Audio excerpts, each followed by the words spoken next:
Hello, and welcome to my YouTube channel. I do hope that you will take the time to subscribe and also click the bell, whatever it is.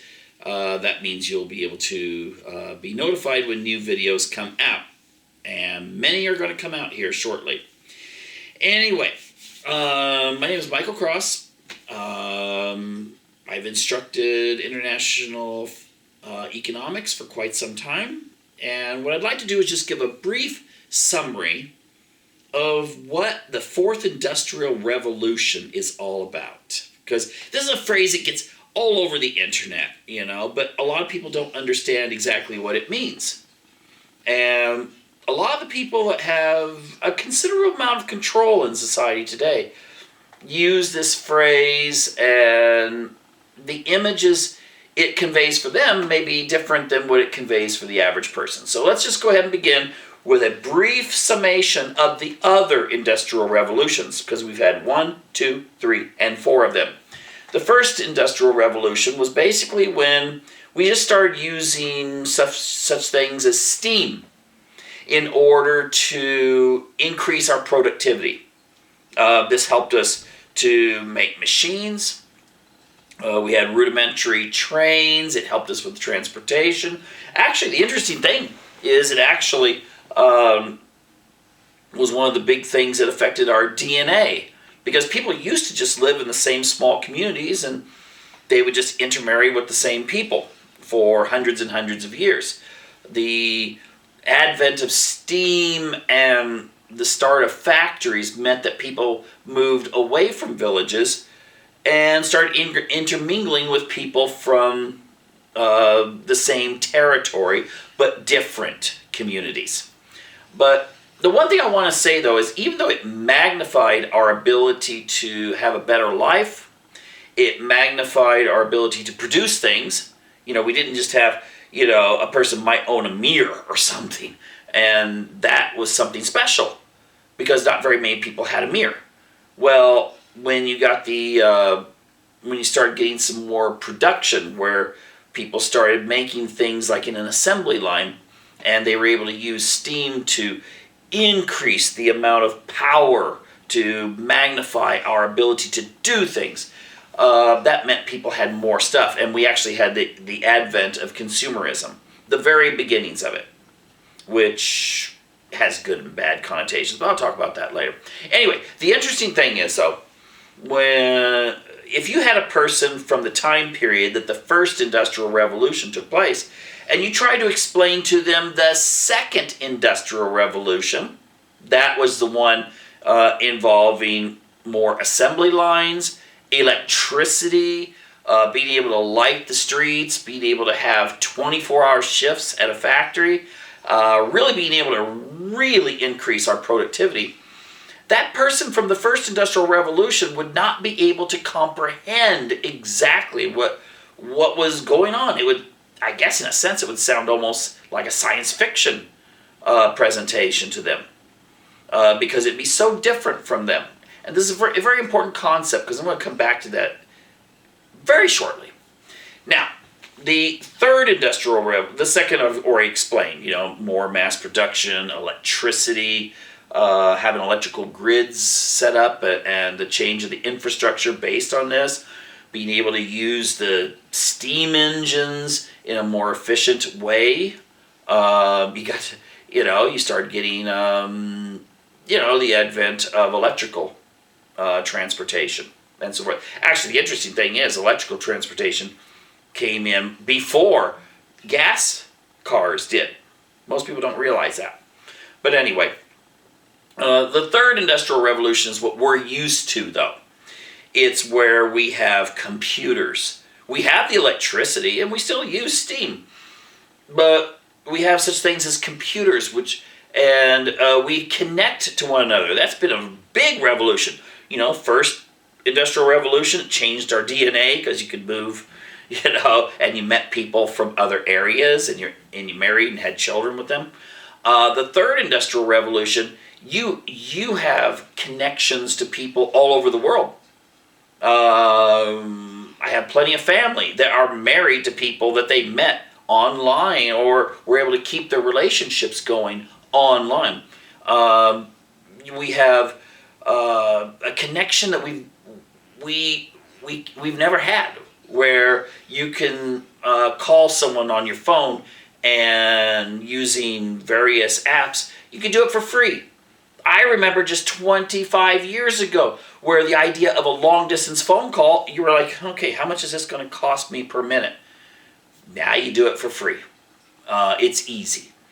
And, people back, even when this was going on, if you'd have told them in the 1980s that you would carry a cell phone around with you that could have access to everything on an internet, which they would not have understood what the internet was all about, that would have seemed science fiction to them, then they would have thought you were crazy. You got a phone? Is that something from like an old Dick Tracy cartoon or something? Your wristwatch. I mean, this is how much we've advanced. But if you'd have told people back even further, back in like the 1920s about all this, they would have thought, oh, you must be reading these science fiction novels from Aldous Huxley or H.G. Wells or something.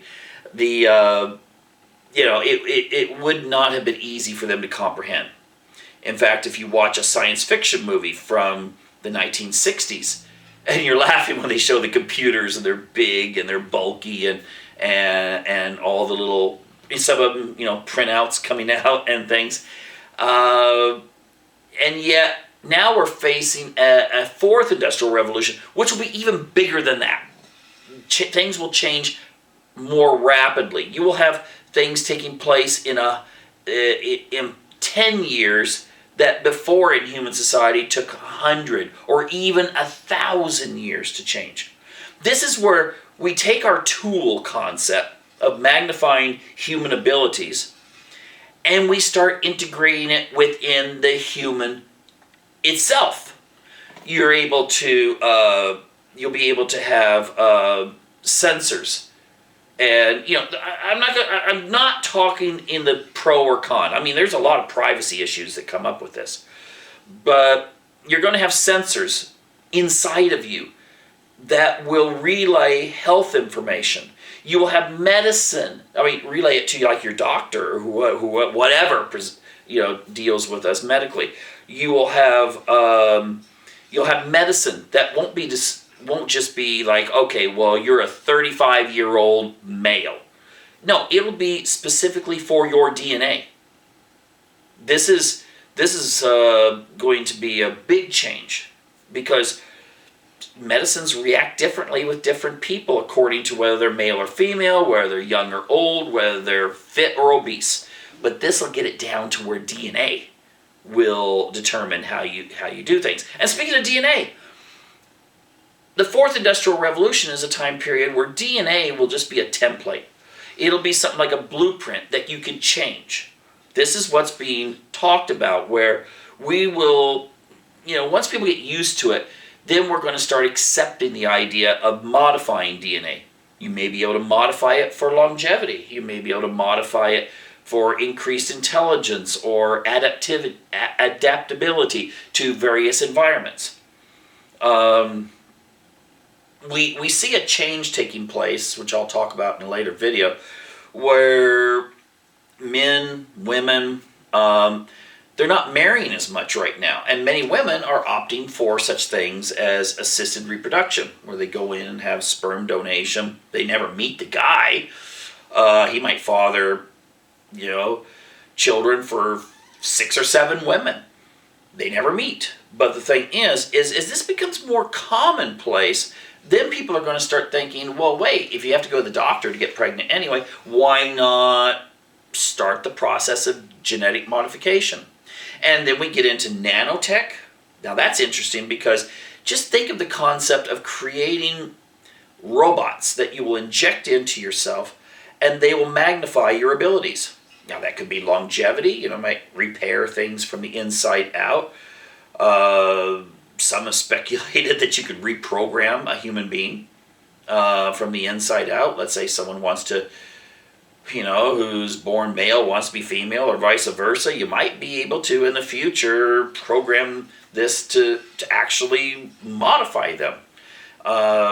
The possibilities are quite endless. Of course, now the possibilities when it comes to weaponizing these sorts of things for the military are also endless. We should keep track of that. And the thing is, we are going to have major changes in education. Our education system that we think of today was created for when the assembly line needed workers with a certain level of intelligence and skills and adaptivity to that environment. That environment doesn't exist anymore. So education's going to change. You're going to see a change. Again, I've talked about when it comes to family. Yeah, I think most people will still be husband, wife, and so forth. But just like the nuclear family was a byproduct of the second and third industrial revolution, so too you will have changes in regards to family and social structure and so forth when all of these technologies come in. When we live in somewhat of a third season of Westworld sort of world, the changes even sociologically will be immense. And so I would really encourage people to look up all these technologies and how they're going to change people's lives in the very near future. I didn't even mention such things as what Elon Musk talks about with, the Neuralink, where, in theory, people wouldn't even have to talk to one another and just communicate that way. Again, I'd love to go on forever on this, but this is going to change.